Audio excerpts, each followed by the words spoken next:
Two Denver police officers were injured during a slow-speed pursuit of a stolen John Deere tractor Friday night after more than a dozen squad cars gave chase through the city's streets, authorities said.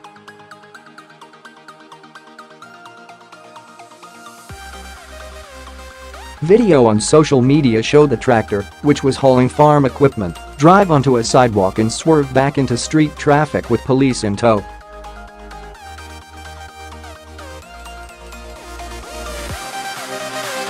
The pursuit ended after a police cruiser rammed the tractor head-on, deploying the cruiser's airbags, a witness told FOX 31 Denver.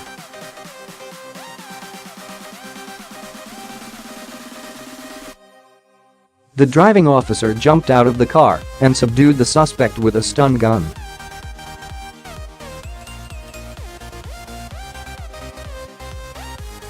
As soon as that collision happened, the officer that was in that driver's side was out that door and was out with his taser like instantly, witness Marcos Willman told the station.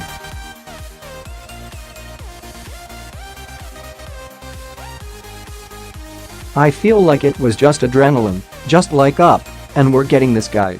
The pursuit began in the City Park area, where the Denver Zoo is located, and developed into a slow 30-minute chase, eventually ending in the city's lower downtown neighborhood, near the Coors Field baseball stadium, Denver police spokesman Tyrone Campbell told Denver's KMGH-TV.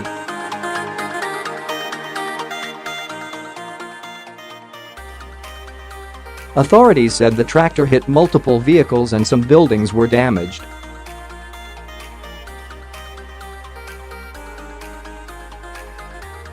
Police decided to stop the tractor by striking it head-on to end the chase before any pedestrians got hurt.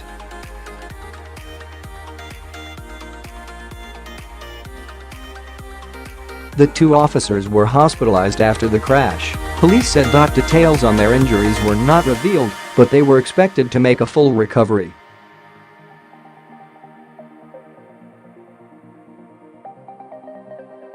The male suspect suffered multiple dog bites while resisting arrest and was taken to a hospital where he was also expected to recover, the Denver Post reported.